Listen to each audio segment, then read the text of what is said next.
Hello everyone. So, last part 1 క్లాస్‌లో మనం శాసనాల వరకు చూసాం కదా! సో, ఈరోజు రాజకీయ చరిత్ర తెలుసుకుందాం. మౌర్యుల రాజకీయ చరిత్ర. ఇందులో ఫస్ట్ చంద్రగుప్త మౌర్యుడు. సో, ఈయన పరిపాలించిన కాలం క్రీస్తు పూర్వం 321 నుంచి 298 వరకు అనమాట.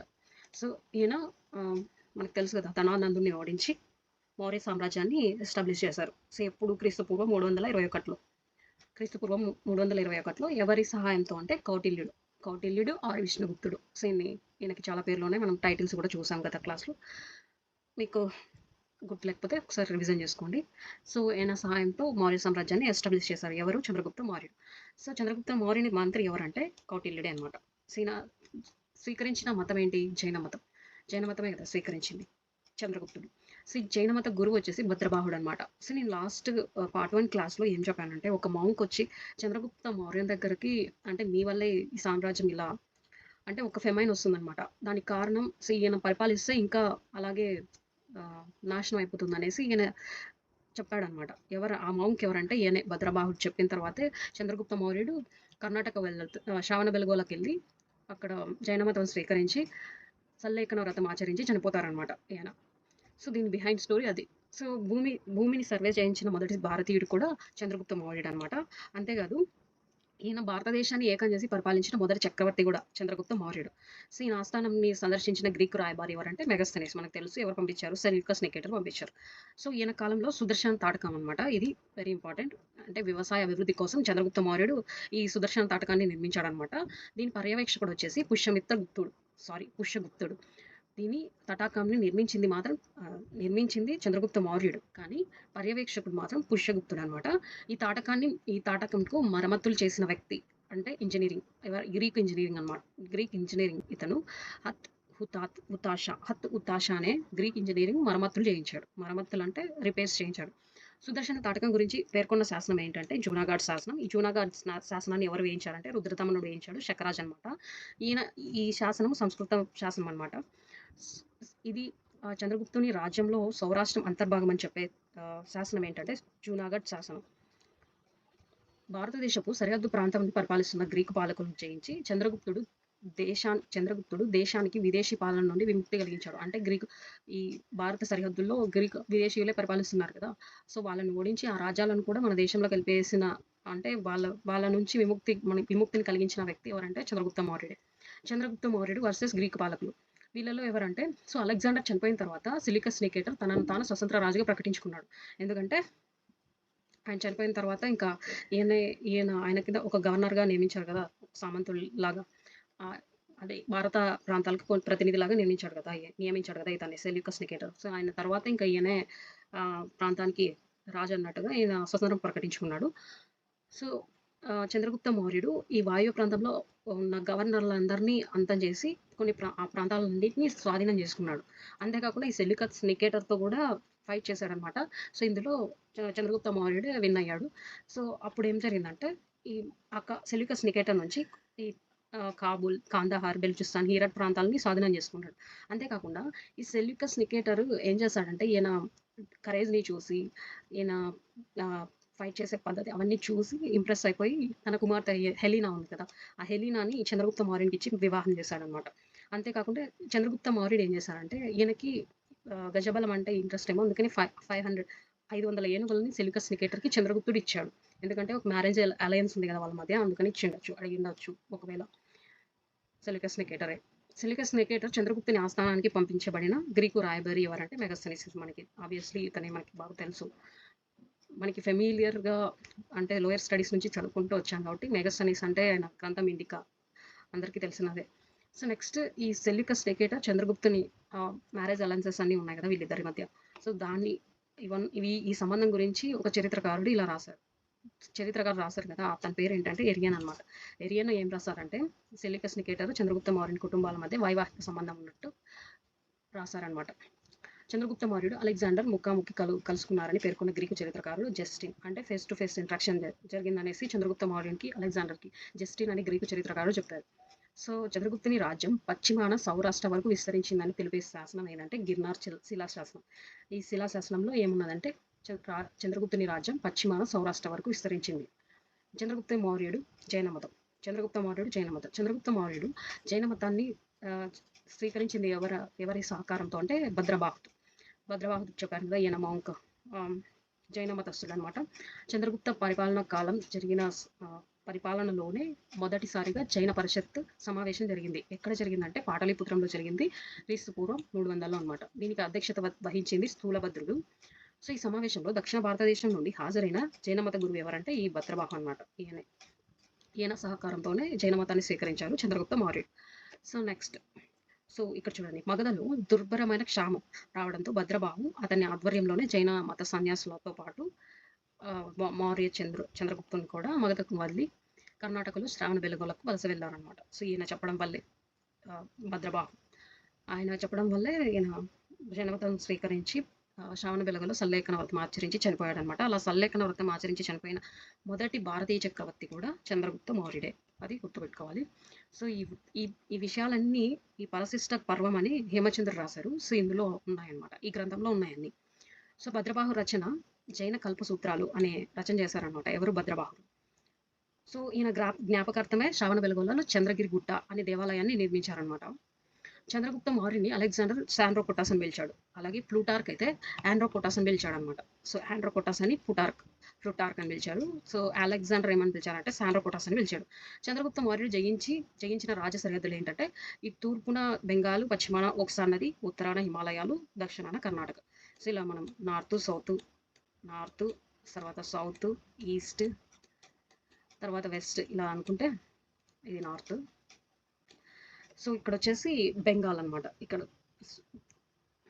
ఈస్ట్ వచ్చేసి బెంగాల్, ఇక్కడ బెంగాల్, తర్వాత ఇక్కడ కర్ణాటక, ఇక్కడ ఒక్సాన్ నది, హిమాలయ అంటే 4 దిక్కుల ఈయన రాజ సరిహద్దులు జయించారనమాట. ఎవరు? చంద్రగుప్త మౌర్యుడు. భారత సరిహద్దు అవతల గల కాబూల్, కాందహార్, హీరట్ ప్రాంతాలు కూడా మౌర్య సామ్రాజ్యంలో భాగమైపోయాయి. సెలికస్ నికేటర్తో ఫైట్ చేసినప్పుడు విన్ అయినప్పుడు ఈ గెలిచిన ప్రాంతాలు ఇవన్నీ: కాబూల్, కాందహార్, హీరట్.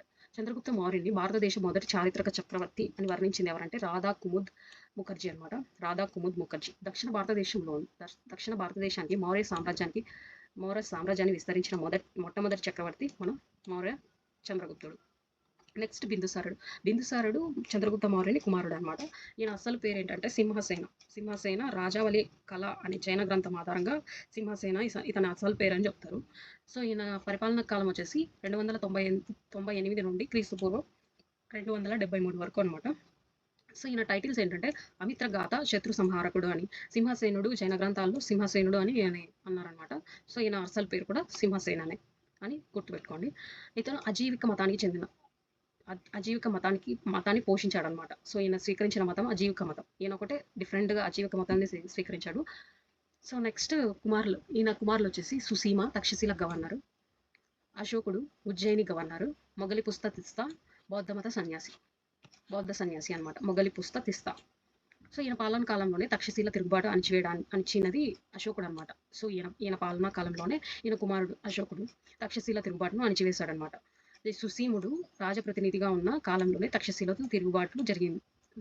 సుసీముడు రాజప్రతినిధిగా ఉన్నప్పుడు తక్షశిలలో తిరుగుబాట్లు జరిగాయన్నమాట. ఆ తిరుగుబాటు జరిగినప్పుడు ఉజ్జయినిలోని రాజప్రతినిధిగా ఉన్న అశోకుని తక్షశిలకు పంపించింది ఎవరంటే బిందుసారుడు. సో అంతమంది సన్స్ ఉన్న ఈయన్ని అశోకుని పంపించాడు. ఎవరు? బిందుసారుడు.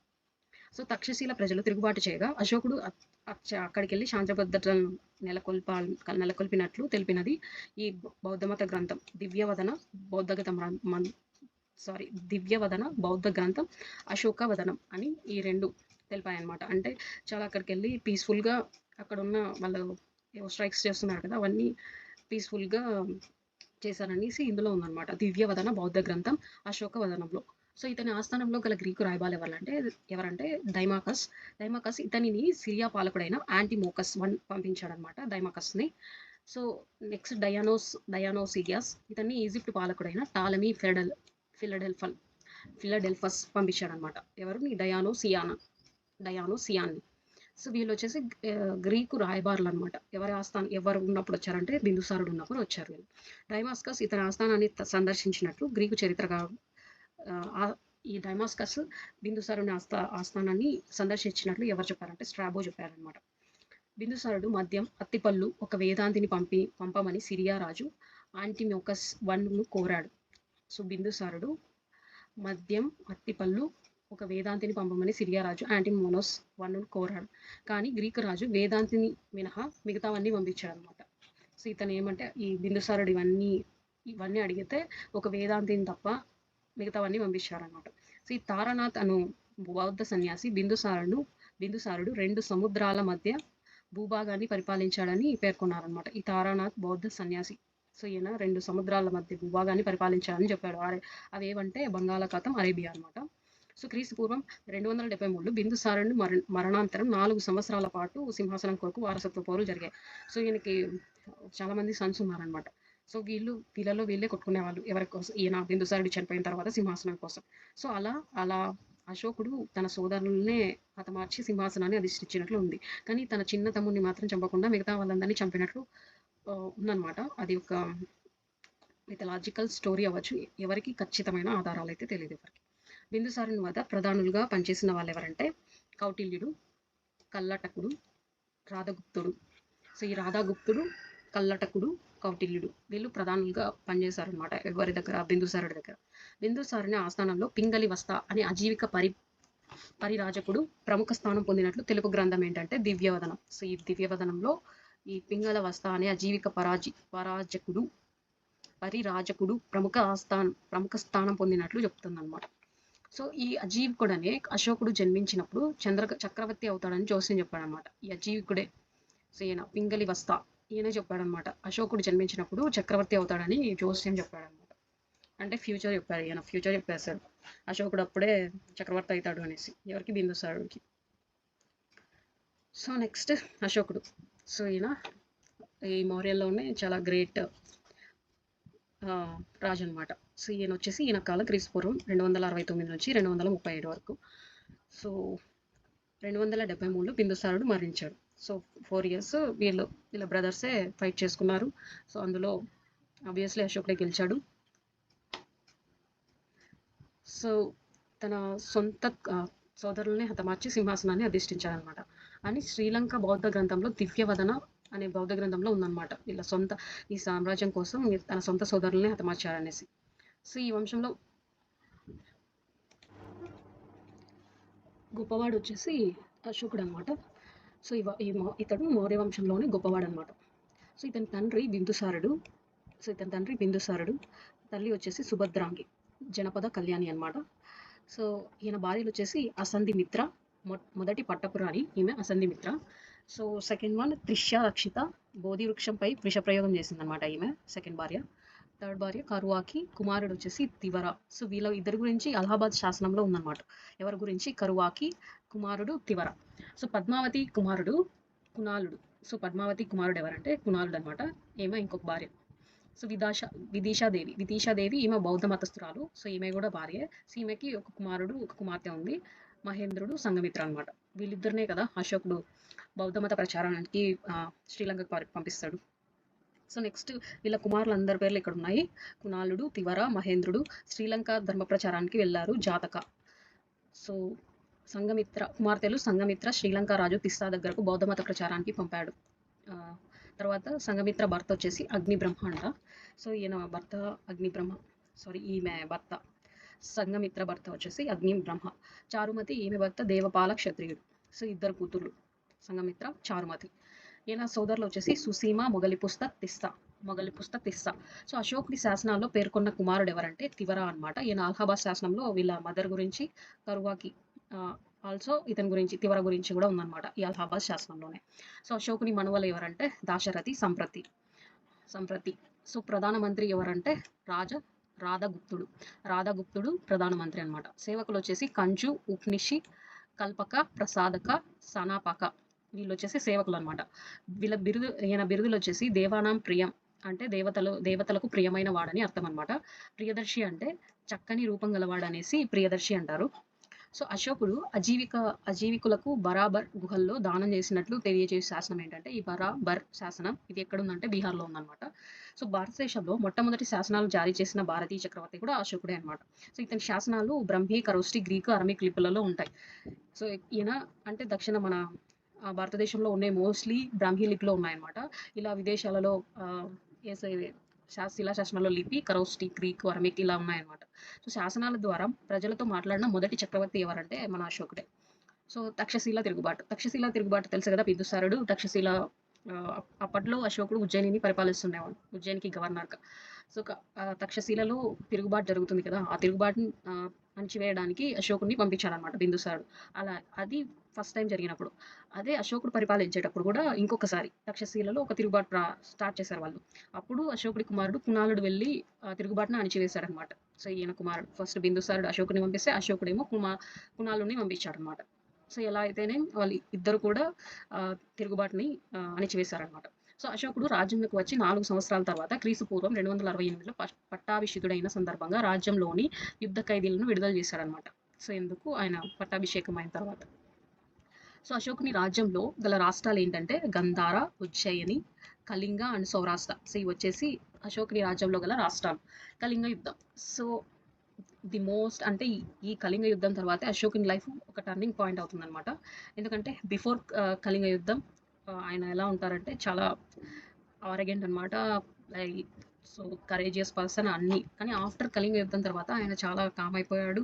ప్లస్ ఈ యుద్ధాలు ఇవన్నీ ఆయనకి ఇంకా సో చాలా కూల్‌గా, కామ్‌గా అయిపోయారనమాట. సో, అశోకుని లైఫ్ టర్న్ అయింది ఈ కళింగ యుద్ధం ద్వారానే. సో, దీని గురించి ఏంటో తెలుసుకుందాం. కళింగ యుద్ధం అంటే క్రీస్తు పూర్వం 261. సో, ఆధారాలేంటంటే 13వ శిలాశాసనంలో ఉంది కళింగ యుద్ధం గురించి. సో, కళింగ రాజు ఎవరంటే అనంత పద్మనాథుడు. సో, ఎక్కడ జరిగింది? ఒడిశాలో ఉందనమాట. సో, దీని రిజల్ట్ ఏంటంటే కళింగ మౌర్య సామ్రాజ్యంలో విలీనం అయిపోయిందంట. ఎందుకంటే అశోకుడు గెలిచాడు. సో, క్రీస్తు పూర్వం 261లో కళింగను ఆక్రమించుకున్నాడు అశోకుడు. సో, తన రాజ్యకాలం అంటే తను టర్మ్ ఉంటుంది కదా! ఆ టర్మ్ వచ్చేసి 8 సంవత్సరాలనమాట. ఈ యుద్ధం జరిగింది. సో, అశోకుడు మహామేఘవాహన వంశస్థుడైన అనంత పద్మనాథుడితో వీళ్ళిద్దరికి మధ్య జరిగిన యుద్ధమే ఈ కళింగ యుద్ధం అనమాట. ఈ కళింగ యుద్ధానికి మెయిన్ ఈ యుద్ధానికి ముందు దానికి ఉన్న పేరేంటంటే చండాశోకుడని. సో, ఎందుకంటే ఈయన ఏ యుద్ధంలో వెళ్ళినా కూడా చాలా బ్రూటల్‌గా అంత అక్వైర్ చేస్తాడనమాట ఏదైనా. సో, అంత బ్రూటల్ పర్సన్. వాళ్ళని చంపడంలో అంత బ్రూటల్‌గా చంపేస్తాడు.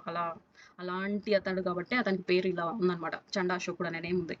సో, అశోకుడు కళింగను ఆక్రమించుటలో గల ముఖ్య ఉద్దేశ్యం ఏంటంటే సో, ఈ మౌర్య వ్యాపారుల నౌకలు దోచుకొనుచున్న నాగతెగలను శిక్షించడం. సో, వీళ్ళ నౌకల్ని దోచుకుంటున్నారంట ఈ నాగతెగల వాళ్ళని శిక్షించడం కోసమే ఈ కళింగపై యుద్ధం చేశాడనమాట. సో, ఇది మెయిన్ రీజన్. సో, దయానది తీరంలో యుద్ధం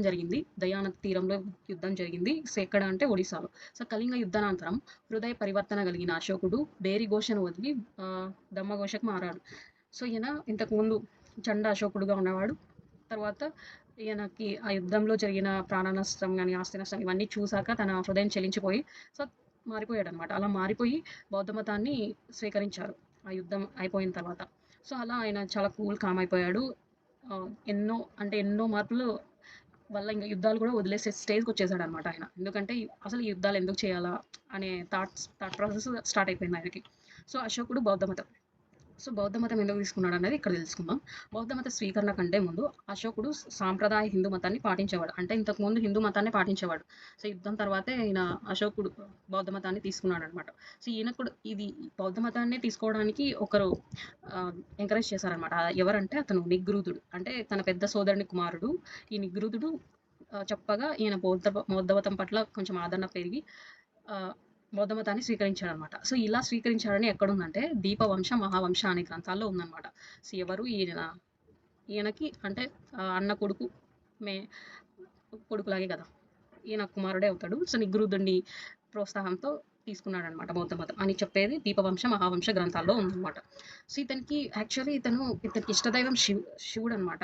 ఇది శివుడి ఇష్టమని కల్హను రాసిన రాజతరంగిణిలో ఉంది. సో, ఇది కూడా ఇంపార్టెంట్ గుర్తుపెట్టుకోండి. సో, కళింగ యుద్ధం తర్వాత క్రీస్తు పూర్వం 259లో అశోకుడు బౌద్ధ మతాన్ని స్వీకరించాడు. అది మనకు తెలుసు. సో, బౌద్ధ మతం స్వీకరించాడు అని తెలియజేసే శాసనం ఏంటంటే బబ్రు శిలాశాసనం అనమాట. బబ్రు శిలాశాసనం బౌద్ధ మతాన్ని స్వీకరిస్తున్నాడని చెప్తుంది. సో, అశోకుని బౌద్ధ మత దీక్షనిచ్చింది ఎవరంటే ఈ ఉపగుప్తుడు. అశోకుడికి బౌద్ధ మత దీక్షనిచ్చింది ఉపగుప్తుడు. మధుర పట్టణవాసి అనమాట ఈయన మధురకు చెందినవాడు. లుంబిని వనాన్ని సందర్శించిన సందర్భంలో అక్కడ వసూలు చేసిన పన్నులు పూర్తిగా రద్దు చేస్తూ స్తంభశాసనంలో వేయించాడనమాట అశోకుడు. సో, అక్కడ లుంబిని వనాన్ని సందర్శించేసి, ఇంకా అక్కడ వసూలు చేసే పూర్తిగా ఆ పన్నును రద్దు చేశాడనమాట. ఎందుకంటే ఈయనకి పెరిగిన బౌద్ధ మతం పైన అపారమైన ఆదరణ పెరిగింది. నమ్మకం అట్లే తన బౌద్ధ మతాన్ని ఆచరించడం వల్ల ఆయన ఈ నిర్ణయం తీసుకొనుండొచ్చు.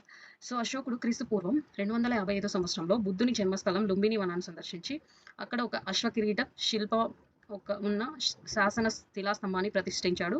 సో, ఈ సమయంలోనే నిగ్లీ సాగర్ సమీపంలోని కనకముని స్తూపాన్ని దర్శించి దానికి మరమ్మతులు వేయించి అక్కడ ఒక స్తంభ శాసనాన్ని కూడా నెలకొల్పారనమాట. సో, ఇక్కడే చెప్పాను కదా, లుంబిని వనంలో ఒక అశ్వకిరీటం శిల్పం, దాంతో పాటుగా నిగ్లీ సాగర్ సమీపంలో కనకముని స్తూపాన్ని కూడా దర్శించి దానికి మరమ్మతులు చేయించాడనమాట.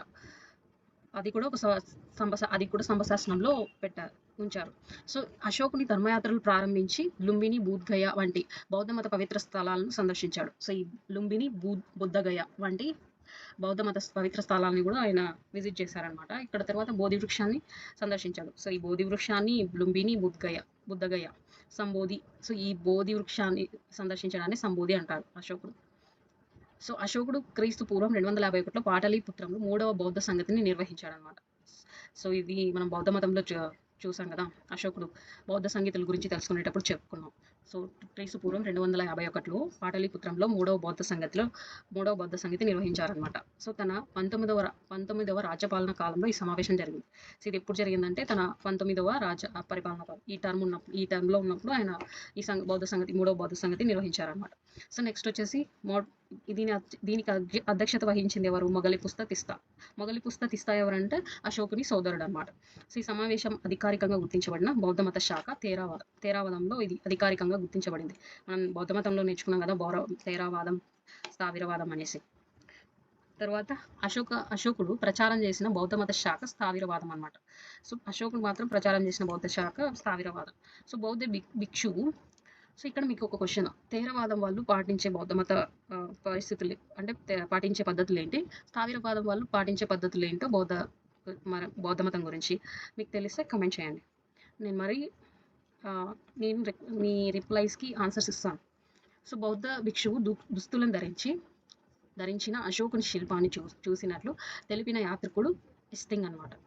ఇస్తింగ్ బౌద్ధ భిక్షువు దుస్తులు ధరించిన అశోకుని శిల్పాన్ని చూసినట్లు ఎవరు తెలిపారంటే ఇస్తింగ్ అనే యాత్రికుడు తెలిపాడు. సో, అశోకుడు బౌద్ధాన్ని ప్రచారం చేయడానికి ధర్మ మహామాతృల్ని దేశ విదేశాలకు పంపాడు అనమాట. మనకు తెలుసు కదా, అతను బౌద్ధ మతం స్వీకరించడమే కాదు, బౌద్ధ మతాన్ని బాగా స్ప్రెడ్ కూడా చేశాడనమాట. ఇలా స్ప్రెడ్ చేయడంలో కూడా ఈయన ఎవరిని నియమించాడు? ధర్మ మహామాతృలనే వాళ్ళని డివిజన్ చేసి వాళ్ళందరినీ దేశ విదేశాలకి పంపారు బౌద్ధ మత ప్రచారం చేయాలని.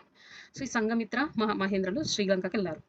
చాదు దత్త నేపాల్ వెళ్ళారు. ధర్మరక్షిత అపరాంతకం మహారాష్ట్రకి వెళ్ళారు.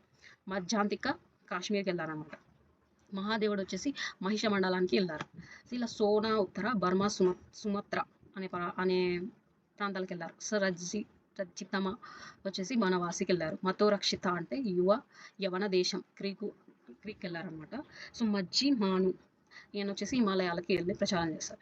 సో, అశోకుడు బౌద్ధ మతాన్ని స్వీకరించినప్పటికీ దానిపై ప్రజలపై బలవంతంగా రుద్దలేదన్నమాట. సో, ఈయన స్వీకరించారు కానీ అందరూ ఆ మతాన్ని స్వీకరించాలి అనే కండిషన్స్ ఇలా ఏం పెట్టలేదన్నమాట. ఎవరి ఇష్టం ఉంటే వాళ్ళు జాయిన్ అవ్వచ్చు, ఇష్టం లేకుండా అది వాళ్ళ స్వతంత్రం అనమాట.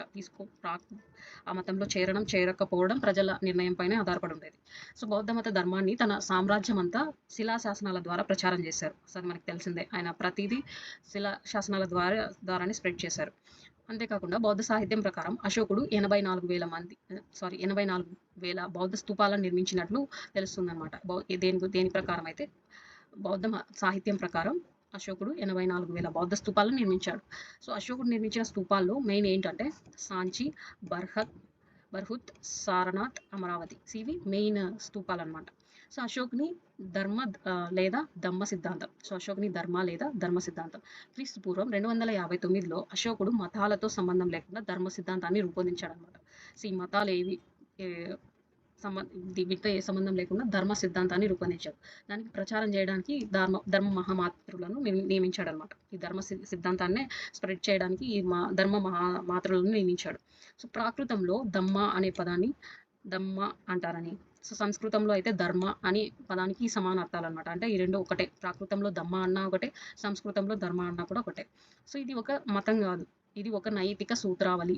దమ్మ అనగా ఒక జీవన మార్గం అని అర్థం. సో ఇదేమి మతం కాదు. ఒక నైతిక సూత్రావళి అని జెప్పారు. సో అశోకుడి ధమ్మ విధానం అంటే ఈ ధమ్మ విధానం గురించి తెలిపేది ఏ శాసనంలో ఉందంటే 10వ శిలాశాసనంలో ఉంది. ఇది వెరీ ఇంపార్టెంట్. మనకి ఈ శిలాశాసనాలు అన్నీ గుర్తుపెట్టుకోవాల్సిందే. అవి మళ్ళీ కమింగ్ పేపర్స్‌లో వస్తది. చూద్దాం. సో అశోకుడు బోధించిన ధర్మం ఏంటంటే సర్వమత సమ్మతం. సర్వమత సమ్మతం అశోకుడు బోధించిన ధర్మం అన్నమాట. సో పాటలీపుత్రంలోనే కాక దూరంగా ఉన్న పొరుగు దేశాల్లో కూడా ఈ సిద్ధాంతాన్ని వ్యాప్తి చేశాడు. సో అశోకుడు తాను పరిపాలనలోకి వచ్చిన 10వ సంవత్సరంలో ఈ ధర్మమాత్రలను ప్రారంభించాడన్నమాట.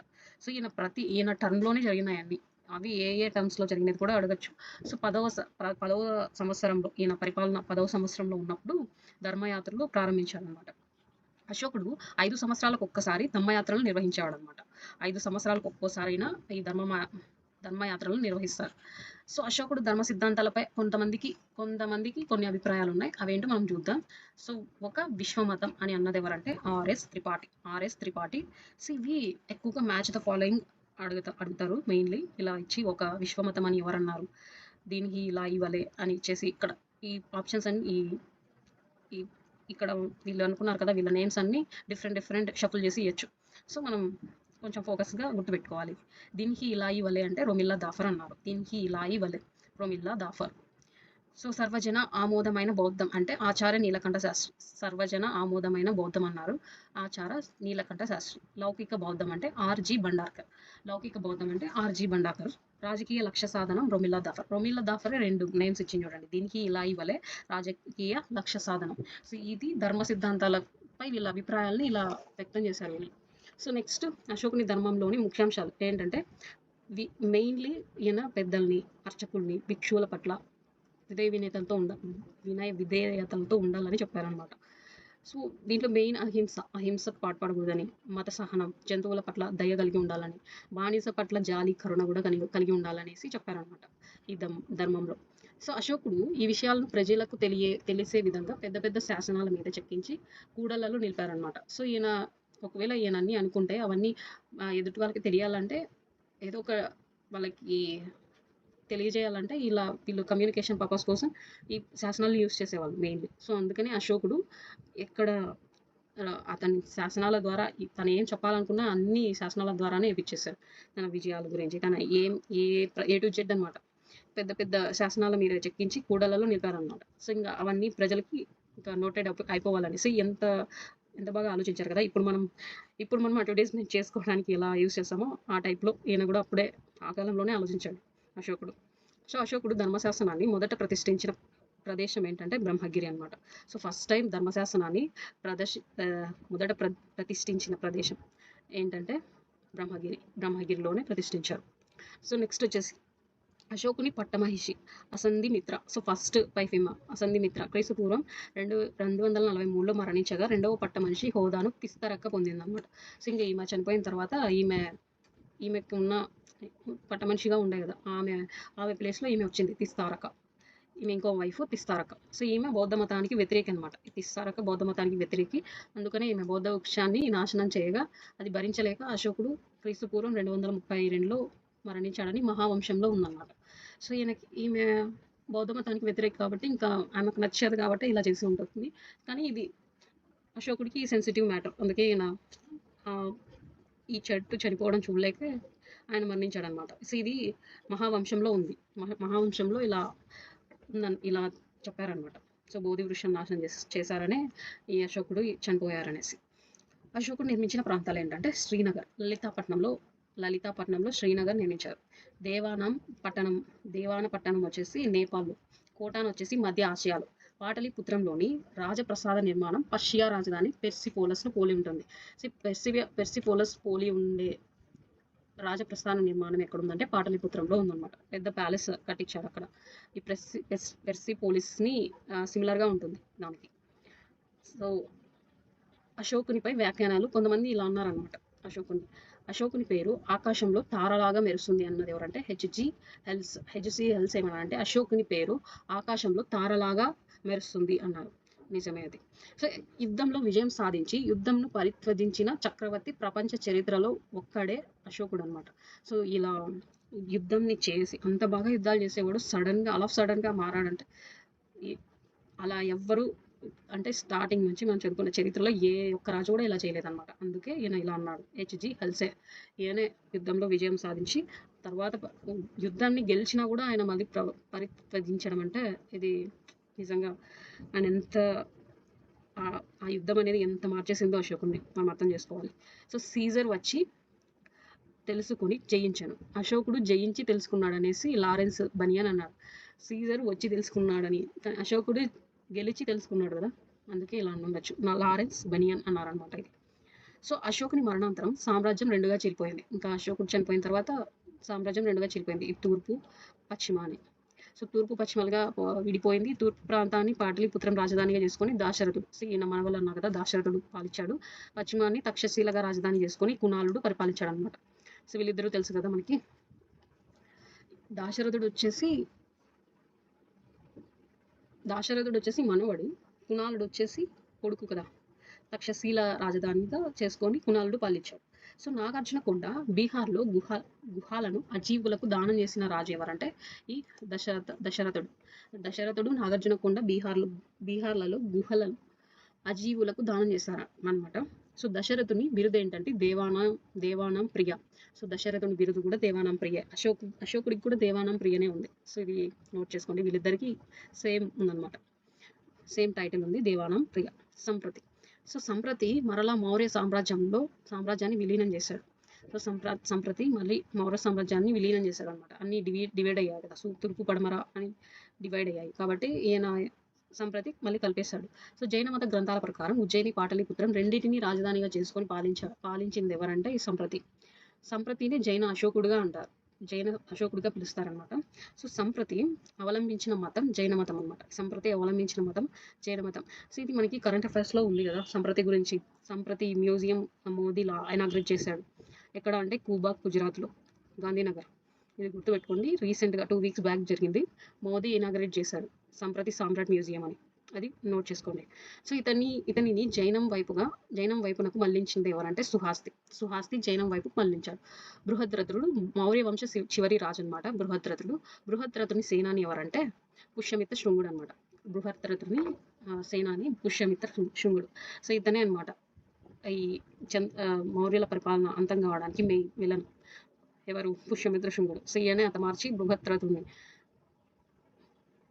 హతమార్చాడనమాట. ఎవరు? పుష్యమిత్ర శృంగుడు. సో దేవానాం ప్రియ అనే బిరుదు గల వారు ఎవరంటే అశోకుడు, దశరథుడు. సో వీళ్ళిద్దరికి సేమ్ ఉంది కదా, అశోకుడు దశరథుడికి దేవానాం ప్రియ ఉంది. ప్రియదర్శి అశోకుని అంటారు, అలాగే చంద్రగుప్త మౌర్యుని కూడా అంటారు. సో ఇది గుర్తుపెట్టుకోండి. సో నెక్స్ట్ మౌర్యుల పాలన ఎలా ఉంటుందో ఇక్కడ చూద్దాం.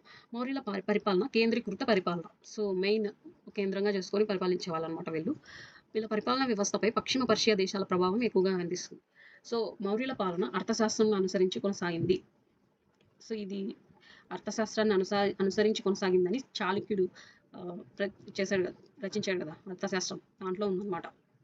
చాళుక్యునే నేమ్స్ గుర్తుంటాయి కదా, ఈ పాటికి మనం చాలాసార్లు రివిజన్ చేసాం. కౌటిల్యుడు, విష్ణుగుప్తుడు అని అంటారని. సో పరిపాలనలో రాజుకు సహకరించడానికి 18 మంది తీర్థంకరులు ఉండేవారు అనమాట. సో వీళ్ళు వచ్చేసి వీరిది కేంద్రీకృతమైన పరిపాలన కాబట్టి రాజుకి సర్వాధికారాలు ఉంటాయన్నమాట. సో మౌర్యుల పాలన నిర్మాణం ఎలా ఉంటుందంటే రాజ్యాన్ని రాష్ట్రాలుగా విభజిస్తారు, రాష్ట్రాలని ఆహారాలుగా విభజిస్తారు.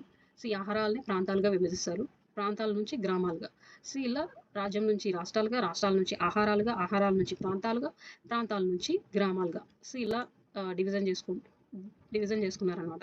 సో ఎంత రాజైనా మొత్తం ఒక చోట ఆయన కూర్చొని అన్నీ చూసుకోలేదు కదా. ఇప్పుడు మోదీ అయినా అంతే, ఆయన ఒక్కడే అన్ని చూసుకోలేదు కదా, సపరేట్ డిపార్ట్మెంట్స్ ఉన్నాయి. సో అలాగా ఈయన కూడా అన్ని విభజించి, సో వీళ్ళ కాలంలో కూడా అన్ని విభజించి వాళ్ళ ఇప్పుడు రాష్ట్రాలకు అందరికీ ఒక హెడ్ ఉంటారు, ఆహారాలకి ఒక హెడ్ ఉంటారు, ప్రాంతాలకు కూడా ఒక హెడ్ ఉంటారు, గ్రామాలకి ఒక హెడ్ ఉంటారు, రాజ్యానికి రాజు హెడ్గా ఉంటారు అనమాట.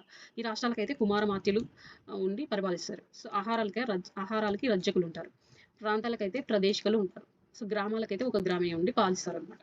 సో ఇది మెయిన్ వీళ్ళ పరిపాలన నిర్మాణం ఇలా ఉంటుంది. ఈ స్ట్రక్చర్ ఇంపార్టెంటే, ఎందుకంటే మ్యాచ్ ద ఫాలోయింగ్స్లో అడుగుతారు అనమాట మెయిన్లీ.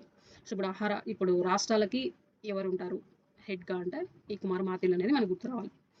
సో రాజ్యం అర్థశాస్త్రం రాజ్య పరిపాలనకు సప్తాంగ సిద్ధాంతాలను ప్రతిపాదించింది. సో ఇది మనకి అర్థశాస్త్రంలో ఉంది, సప్తాంగ సిద్ధాంతాల గురించి. సప్త అంటే ఏంటి? సప్త అంటే 7 అని అర్థం. సో మనం అంటాం కదా సప్త 10 అని, 7 అడుగులు వేయాలి అని. అలా సప్తాంగ అంటే 7 అనే నెంబర్ గుర్తు రావడానికి. సో ఈ 7 ఏంటంటే సప్తాంగ సిద్ధాంతాలు. స్వామి అంటే రాజు, అమాత్య అంటే మంత్రి, బల అంటే సైన్యం, సో దుర్గా అంటే కోట, కోశ అంటే ధనం, రాష్ట్ర భూభాగం అంటే రాష్ట్ర భూభాగం, రాష్ట్ర అంటే భూభాగం, మిత్ర అంటే శత్రువు, శత్రువు అని అర్థం. So just minute.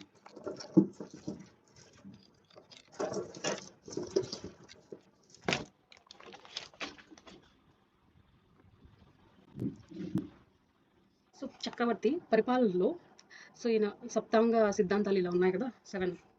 తర్వాత ఈ చక్రవర్తి పరిపాలనలో అత్యున్నత అధికారి ఎవరంటే చక్రవర్తి అనమాట. సో అశోకుడు తన అన్ని శాసనాల్లోనూ రాజా ఆజ్ఞలు అత్యున్నతమైనది తెలిపాడనమాట. ఎందుకంటే ఈయన సర్వాధికారి కాబట్టి ఏ నిర్ణయం తీసుకున్నా కూడా రాజు ఆజ్ఞలను తప్పకుండా పాటించాలి. సో అందుకే ఇవే అత్యున్నతమైనవని చెప్పారనమాట. కౌటిల్యుని అర్థశాస్త్రం ప్రకారం చక్రవర్తి ఎలా ఉంటారో చూడండి. ప్రజలను కన్నబిడ్డలుగా చూడాలి. సో ఈ చక్రవర్తి ప్రజల్ని కన్నబిడ్డలుగా చూడాలి, ప్రజా యాత్రలు చేపట్టాలి.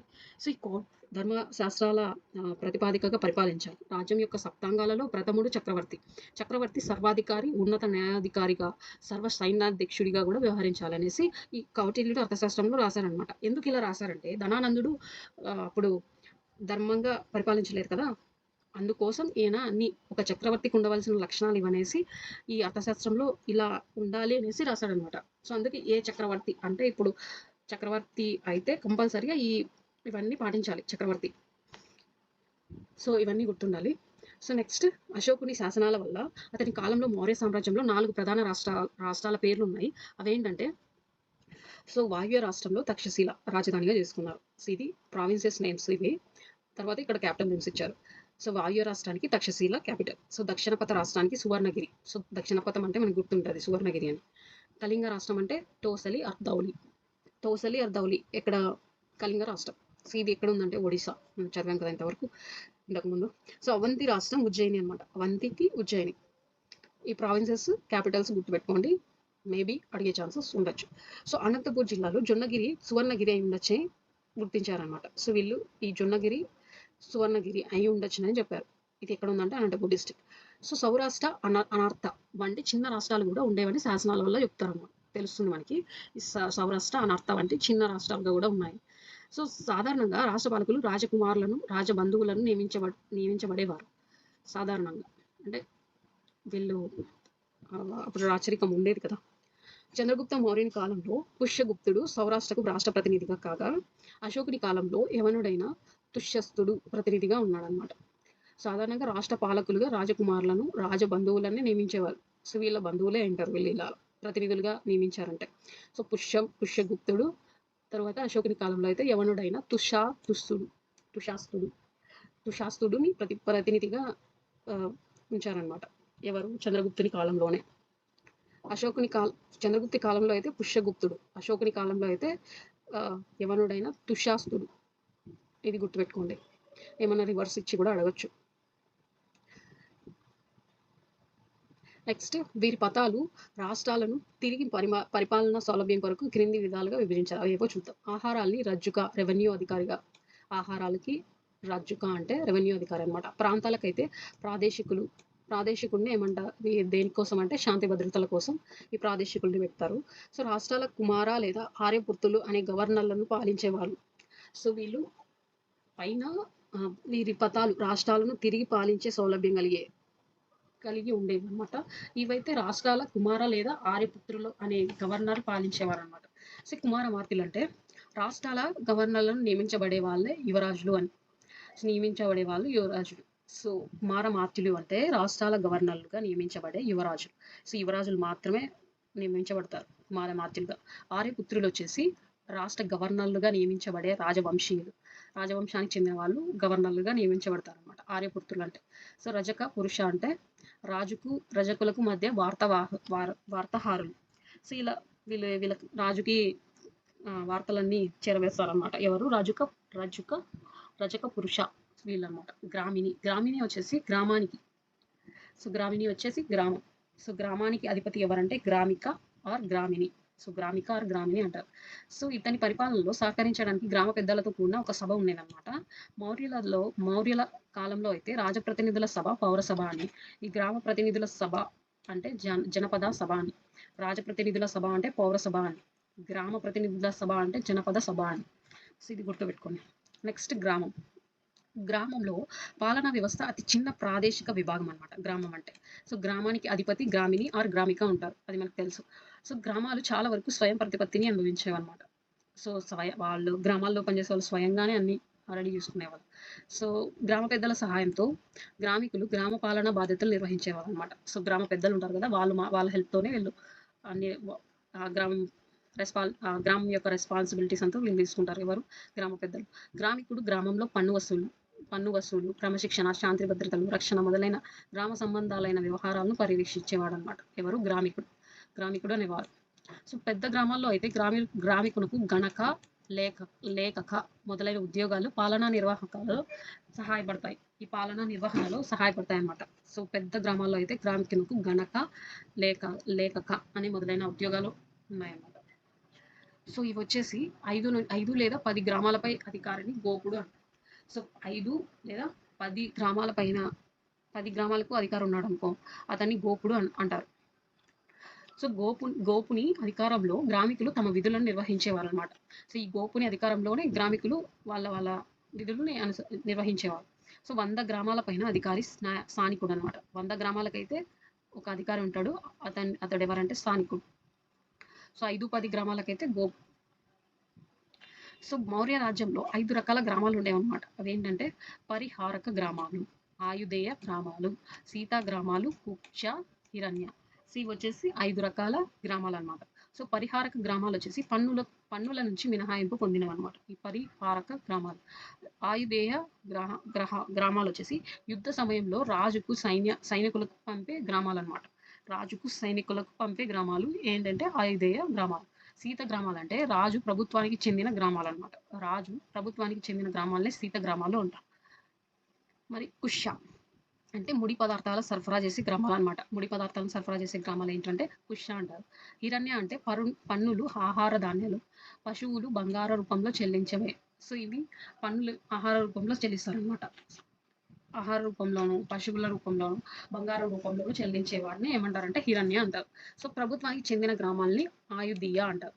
సో ప్రభుత్వానికి రిలేటెడ్ ఉంటాయి కదా, వాటిని ఆ గ్రామాల్ని ఆయుధీయ అంటారు. సో నగరపాలన. మౌర్యుల కాలంలో నగరపాలన పటిష్టంగా ఉండేదన్నమాట. సో మౌర్యుల నగరపాలన వ్యవస్థను తెలుసుకోవడానికి మెగస్తనీస్ ఇండికా, కౌటిల్యుడు రాసిన అర్థశాస్త్రంలో మెయిన్ వీటిలో ఉన్నాయన్నమాట. ఈ 2 గ్రంథాలు చదివితే మౌర్యుల నగరపాలన గురించి తెలుస్తుంది మనకి. నగరపాలనలో ముఖ్య అధికారి ఎవరంటే నాగరికుడు ముఖ్య అధికారి అనమాట. సో నాగరికుడు గురించి తెలుసుకున్నాం. ఇప్పుడు నగరాల పాలనకు, నగరాలలో శాంతి భద్రతల రక్షణకు, న్యాయ నిర్వహణకు నాగరికుడే అనే ఉద్యోగి ఉంటారనమాట.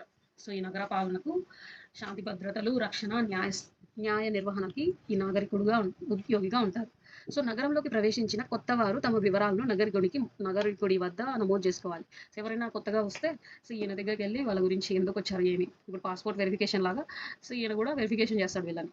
సో క్షామ పరిస్థితులు ఏర్పడినప్పుడు ప్రభుత్వ ధాన్యాగారాల నుండి ధాన్యాన్ని ప్రజలకు పంపిణీ చేసే బాధ్యత కూడా ఈ నాగరికుడిది.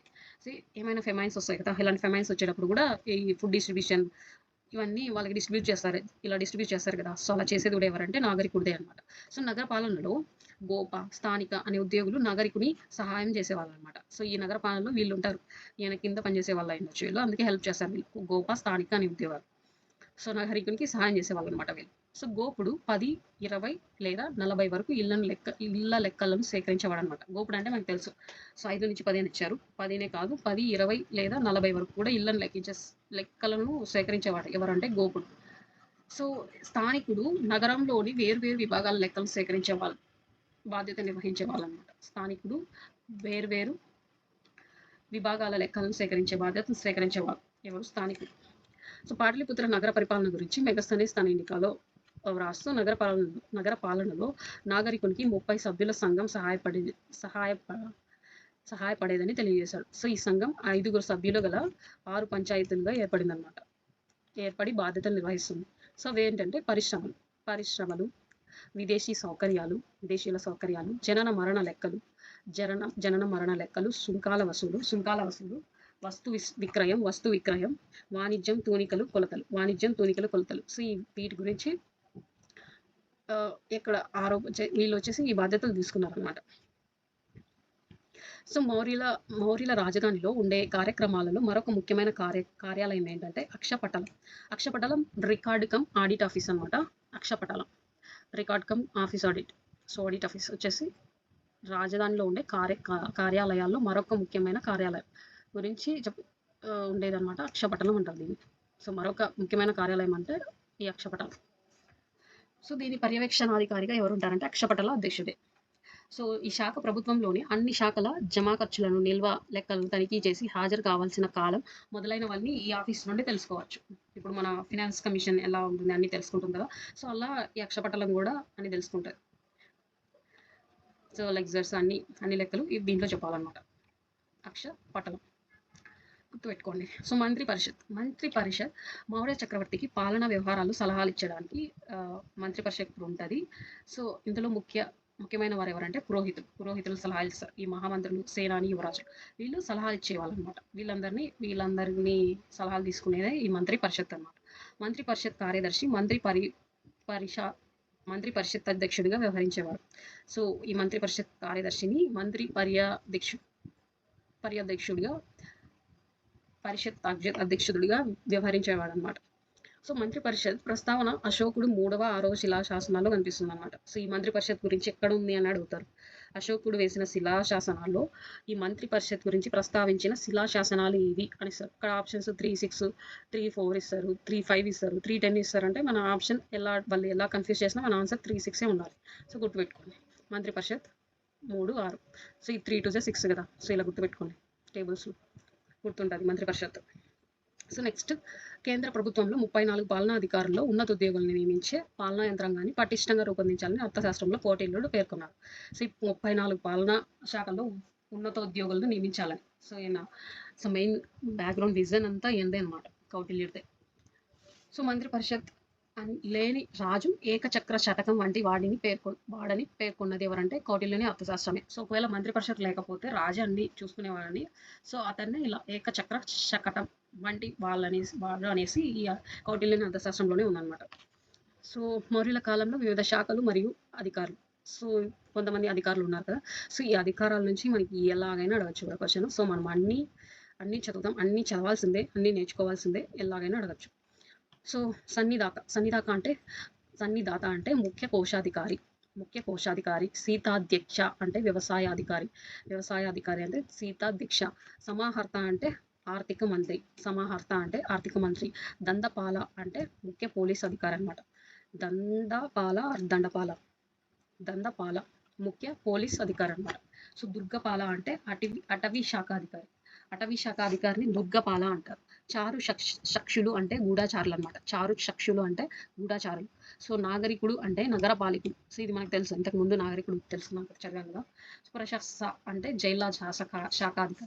ప్రశక్ష అంటే జైల శాఖాధికారి. కర్మాంతిక అంటే పరిశ్రమల అధికారిని కర్మాంతిక అంటారు. సో కర్మాగారం అనేది గుర్తుపెట్టుకోండి, పరిశ్రమలు అని గుర్తొస్తుంది. కర్మాంతిక అంటే పరిశ్రమల అధికారి. భూమిక అంటే ఆరోగ్య శాఖాధికారిని ఏమంటారంటే వజ్రభూమిక. సో అనంతపాలుని సరిహద్దులపై అధికారి అంటారు. సో వ్యవహారిక అంటే న్యాయాధికారి అనమాట. ప్రతిహార అంటే ద్వారపాలకులు. సో ప్రతిహార అంటే ద్వారపాలకులు. లిపికారులు అంటే లేఖకులు అని అర్థం. సో లిపికారులు అంటే లేఖకులు అని అర్థం. తర్వాత పురోహిత అంటే ప్రధాన పురోహితుడు అని అర్థం. సో రూపదర్శకుడు అంటే నాణ్యాలను పరీక్షించే అధికారి. సో రూపదర్శకుడు అంటారనమాట. సో అగరనోమి అంటే భూమి శిస్తు వసూలు చేసి మార్కెట్ అధికారి అనమాట. సో భూమి శిస్తు వసూలు చేసి మార్కెట్ అధికారిని అగారనోమి అంటారు. సో సువర్ణ అధ్యక్షుడు అంటే బంగార నిర్వహణ. రజ్జుక అంటే భూమిని కొలిచే అధికారిని రజ్జుక అంటారు. ముద్రా అధ్యక్షుడు వచ్చేసి ముద్రణ శాఖాధికారి. వివతాధ్యక్ష అంటే గడ్డి భూములు. కోస్తాగార కోష్టాగారాధ్యక్ష ఎవరంటే ఈ గోదాముల నిర్వహణాధికారిని కోష్టాగారాధ్యక్ష అంటారు. శుల్క దక్షం అని ఏమంటారంటే అమ్మకపు పన్నునే శుల్క దక్షం అంటారు. సో సంఖాయాక అంటే అకౌంటెంట్. ఈ కోశాధ్యక్షుడు వచ్చేసి ఖజానా అధికారి. అంకర అధ్యక్ష అంటే గనుల పర్యవేక్షకుడు అనమాట. గనుల పర్యవేక్షకుడు అకారాధ్యక్ష. సురాధ్యక్ష అంటే మత్తు పానీయాలు. సురం అంటారు కదా, సురం అంటే మత్తు పానీయాలు. మళ్ళీ గుర్తుపెట్టుకోండి. సో సునాధ్యక్ష అంటే జంతువుల సంరక్షణ అంటాం. సునాధ్యక్ష అంటే జంతువుల సంరక్షణ పరిరక్షణ సేమ్ ఒకటే. సో పట్టణాధ్యక్ష ఓడరేవుల అధికారి అనమాట. పట్టణాధ్యక్ష ఓడరేవుల అధికారి. తలమ తలమ తలం తులమానాధ్యక్ష. సో తులమాన అధ్యక్ష ఎవరంటే తూనికల కొలతల అధికారిని తులమాన అధ్యక్ష అంటారు. సో నివిగ్రాహక అంటే మిగులను జాగ్రత్త చేసేవాడు నిగ్రహక. సో సుల్మజ అధ్యక్ష అమ్మకపు పన్ను వసూలు అధికారి. అమ్మకపు పన్ను వసూలు అధికారి సుల్మక అధ్యక్ష అంటారు. సో సంస్థాధ్యక్షుడు అంటే వర్తకంలో అవినీతి నిర్మూలన అధికారి సంస్థాధ్యక్షుడు. దేవాతాధ్యక్ష అంటే దేవాలయముల నిర్వహణాధికారిని దేవాధ్యక్ష అంటారు. సో సూత్రాధ్యక్షులు అంటే పరిశ్రమల అధికారి. టెక్స్టైల్ నేత పని అనమాట. పరిశ్రమల అధికారి టెక్స్టైల్ నేత పని అంటారు. సో సూత్రాధ్యక్షులు అంటే మనకి ఈజీగా ఇంకా గుర్తు రావాలి. గణికాధ్యక్ష అంటే వేశ్యలపై పన్ను విధించే వాళ్ళని గణికాధ్యక్ష అంటారు. ఉత్తరాధ్యక్ష అంటే ఉద్యోగులపై విధించే పన్నుల పర్యవేక్షణనే ఉత్తరాధ్యక్ష అంటారు. సో మౌర్యుల కాలంలో అధ్యక్షులు లేని ఏకైక శాఖ ఏంటంటే ఈ మత్స్య శాఖ అనమాట. మౌర్యులు లేరు ఇందులో. సో మౌర్యులు కాదు, అధ్యక్షులు లేరు అనమాట. అధ్యక్షులు లేని ఏకైక శాఖ ఏంటంటే మత్స్య శాఖ. ఇలా సైన్యం గురించి తెలుసుకుందాం. సైన్యానికి అధిపతి సేనాధిపతి అనమాట. సో సైన్యాన్ని 6 విధాలుగా విభజించారు. సో అవి ఏంటంటే కల్బలం అంటే 60,000 పదాధ్యక్షుడు అని అంటారు అనమాట. గజబలాన్ని 9,000 ఉన్నారు, హస్తాధ్యక్షుడు అంటారు. అశ్విక బలం 30,000 మంది ఉన్నారు, అశ్వాధ్యక్షుడు అంటారు. సో రథబలం అంటే రథాధ్యక్షుడు అంటారు. నౌకాదళం అంటే నావదాక్షకుడు అంటారు అనమాట. నౌకాదళం అంటే నావదాక్షకుడు. రథం అంటే రథం పేరులో ఉంది, అశ్విక అన్న అశ్వికాధ్యక్షుడు. ఇవి పేరులోనే ఉన్నాయి. ఆయుధం అన్న ఆయుధగార అధ్యక్షుడు. సో ఇక్కడ మనం చూడాల్సింది కాల్బలం అంటే పదాధ్యక్షుడు అని అర్థం. గజబలం అంటే హస్తాధ్యక్షుడు అని అర్థం. సో నెక్స్ట్, సో సైన్యానికి సంబంధించిన వ్యవహారాలను పర్యవేక్షించడానికి 30 మందితో కూడిన ఒక కమిటీ ఉండేదని మెగస్తనీస్ ఇండికా గ్రంథంలో ఉందన్నమాట. సో ప్రతి కమిటీలోనూ 5 సభ్యులు ఉంటారు. ఒక్కొక్క కమిటీ ఒక్కొక్క సైనిక విభాగాన్ని పర్యవేక్షిస్తుంది అనమాట. సో మౌర్యులు సైన్యంలో వివిధ రకాల సైనికులు ఉండేవాళ్ళు అనమాట. వాళ్ళు ఎవరంటే మావల, వారసత్వంగా కొనసాగే సైనికులు అనమాట. వీళ్ళు మావల అంటారు. మిత్ర రాజ్యాలు అందించే సైనికులు. వృత్యులు అంటే అవసరం నిమిత్తం నియమించబడే సైనికులు అనమాట. వృత్యులు అంటే మనకి ఏమైనా నీడ్ ఉంటే ఆ నీడ్ని ఫుల్ఫిల్ నీడ్ ఉన్నప్పుడు మాత్రమే నియమించుకునే సైనికులు అనమాట. సో మిత్ర రాజ్యాలు ఆదరించే సైనికులు, అందించే సైనికులు కూడా ఉంటారు. సో అలాగే అటవీక తెగలు నుంచి నియమించబడే సైనికులు అనమాట. సో వీళ్ళందరూ మౌర్య సైన్యంలో వివిధ రకాల సైనికులు అనమాట వీళ్ళంతా. సో నెక్స్ట్ వచ్చేసి కౌటిల్యుని నాటి సైనికుల జీతభత్యాల గురించి తన అర్థశాస్త్రంలో ఇలా తెలిపారనమాట. సంవత్సరంకు ఇచ్చే జీతభత్యం ఏంటంటే సేనాపతికి 48 పనాలు. సో సేనాపతికి 48 పనాలు. ప్రశస్తకు 24,000 పనాలు. సో నాయకు 12,000 పనాలు. సైనికుడికి 500 పనాలు. అధ్యక్షుడికి అయితే 8,000 పనాలు అనమాట. సో అధ్యక్షుడికి అయితే 8,000 పనాలు. సో నాటి సైనికుల జీతభత్యాలు ధన రూపంలోనే ఇచ్చేవాళ్ళనమాట. సో గ్రామాల నుండి వెళ్ళే రాజ్య సైన్య ఖర్చులకు గ్రామాల నుండి వసూలు చేసి ఇచ్చేవాళ్ళనమాట. సో ఇలా వసూలు చేసే దాన్ని ఏమంటారంటే సేవా భక్తం అంటారంట. సో రాజ్య సైన్య ఖర్చులకి గ్రామాల నుండే మళ్ళీ ప్రజల నుంచే వసూలు చేసేవాళ్ళనమాట. సో దాన్ని ఏమంటారు? సేవా భక్తం అంటారు. న్యాయపాలన జస్ట్ అ మినిట్.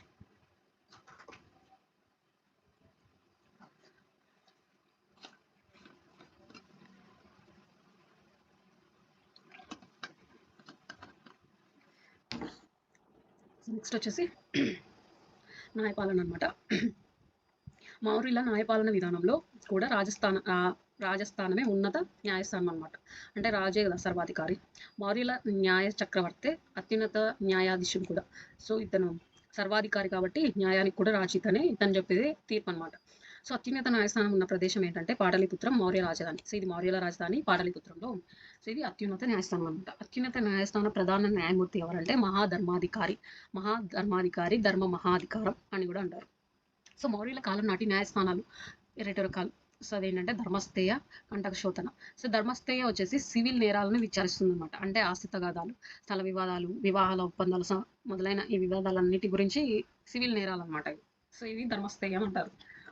ధర్మస్థేయ న్యాయమూర్తి ఎవరంటే వ్యవహారిక అంటారు. వ్యవహారికనే ధర్మస్థేయ న్యాయమూర్తి అనమాట. కంటక శోధన వచ్చేసి క్రిమినల్ నేరాల గురించి విచారిస్తుంది అనమాట. సో వీటిలో దొంగతనం, దోపిడీ, మోసాలు, హత్యలు, సో ఇలా మొదలైనవన్నీ విచారించేది వాటి గురించి అంతా ఇందులో వస్తుంది. సో కంటక శోధన న్యాయమూర్తిని ప్రతిష్ట అంటారు. సో ధర్మస్థేయ న్యాయమూర్తి వ్యవహారిక అంటే, కంటక శోధక న్యాయమూర్తిని ప్రతిష్ట అంటారు అనమాట. సంగ్రహ అంటే ప్రతి 10 గ్రామాలు గల న్యాయస్థానం సంగ్రహ అంటే. కరవాటిక అంటే 200 గ్రామాలకు గల న్యాయస్థానం అనమాట. కరవాటిక అంటే. సో దోనముఖ అంటే 400 గ్రామాలకు గల న్యాయస్థానం. స్థానీయ అంటే 800 గ్రామాలకి. సో ప్రాడ్వి హక్కు అంటే ప్రధాన న్యాయాధికారి. సో మీరు ఇక్కడ గమనించారా, సంగ్రహ అంటే 10 గ్రామాలు ఉన్నారు. సో ఇది ఒక 20 టైమ్స్ అనుకోండి దీనికి, అంటే 200 మళ్ళీ డబల్ అయింది. ద్రోణముఖ అంటే 400. సో 400 కూడా మళ్ళీ డబల్ అయింది. సో మీకు ఈజీగా గుర్తుపెట్టుకోవడానికి చెప్తున్నా. సో సంగ్రహ అంటే 10, కరవాటిక అంటే 200, ద్రోణముఖ అంటే 400, సో స్థానీయ అంటే 800 అనమాట. సో ఈ సంగ్రహంలో 10, కరవాటిక అంటే 200, ద్రోణముఖ అంటే 4 ముఖాలను గుర్తుపెట్టుకోండి, 400 గుర్తొస్తుంది. సో ఇది సీక్వెన్స్గా డబల్ అయింది. ఒక్క సంగ్రహం మాత్రం 10 గ్రామాస్ ఉన్నాయని గుర్తుపెట్టుకోండి. సో ఈ 10 గ్రామాలకు గల న్యాయస్థానాన్ని ఏమంటారు అంటే సంగ్రహ అనేది గుర్తుకు రావాలి మనకి.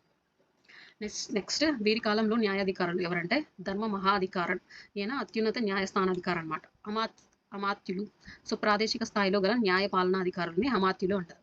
సో ప్రదోషిత్రులు అంటే జిల్లా స్థాయిలో గల న్యాయ పాలనాధికారులనే ప్రద్యోస్త్రితులు అంటారు. సో లేఖక అంటే న్యాయపాలనలో రికార్డులను నిర్వహించే అధికారిని లేఖక అంటారు.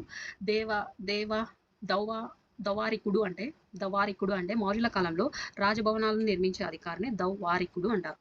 సో ఇవి కూడా ఇంపార్టెంట్. న్యాయాధికారాలు వేటికి ఎవరెవరు ఉంటారు అనేసి మ్యాచ్ ద ఫాలోయింగ్ అడగచ్చు, సింగిల్ క్వశ్చన్స్ అని అడగచ్చు. మనం చిన్నవే కదా అని వదిలేస్తాం, కానీ చిన్న క్వశ్చన్స్ నుంచి ఎక్కువ క్వశ్చన్స్ అడిగే ఛాన్సెస్ కూడా మేబీ ఉండొచ్చు. సో నగరాలలో న్యాయపాలన ప్రత్యేకంగా నియమితులైన మహామాత్యులకే నిర్వహించేవాళ్ళంట. ఈ మహామాత్యులు మాత్రమే నిర్వహించేవారు న్యాయపాలనకు ప్రత్యేక నియమితులైన వారు. సో ప్రత్యేకంగా వీళ్ళ కోసం నియమిస్తారనమాట వీళ్ళని. సో గ్రామాలలో రజకులు న్యాయ నిర్వహణ చేసేవాళ్ళు అనమాట గ్రామాలలో. సో దివ్యత్వ పరీక్షలను ఉండేవని ప్లీని తెలిపాడు. 1772లో వారన్ హెస్టీ వీటిని రద్దు చేశాడనమాట. ప్లీని ఏమన్నాడంటే దివ్యాత్వ పరీక్షలు ఉండేవని ఈ ప్లీని చెప్పాడు. కానీ ఇవి రద్దు చేసింది ఎవరంటే 1772లో వారన్ హెస్టింగ్ అనమాట. వీటిని రద్దు చేశాడు. సో వీళ్ళ శిక్షలు ఎలా ఉంటాయంటే ఉరి శిక్ష, జరిమానా, జైలు శిక్ష, అవమానాల తొలగింపు. సో ఈ కాలంలో మరణశిక్ష అమల్లో కలదు. సో ఈ కాలంలో కూడా మరణశిక్ష అమల్లో కలదు. సో అశోకుడు పట్టాభిషేకం చేస్తున్న రోజున ప్రతి సంవత్సరం ఖైదీలను విడుదల చేసేవాళ్ళు అనమాట. సో పట్టాభిషేకం చేసేటప్పుడు. సో గూఢచార విధానం. సో ఈ గూఢచార విధానం గురించి మనం నెక్స్ట్ పార్ట్లో చెప్పుకుందాం. ఎందుకంటే దీనిలో కూడా చాలా ఇంపార్టెంట్ పాయింట్స్ ఉన్నాయన్నమాట. సో ఇవన్నీ మనం గుర్తుపెట్టుకోవాలి. సో ఈ గూఢచారుల నేమ్స్, తర్వాత ఇలా చాలా ఉన్నాయన్నమాట. సో అందుకే మనం నెక్స్ట్ పార్ట్లో చూద్దాం. ఇక్కడికే 1 hour అయింది. So thank you for watching and keep supporting. Bye bye.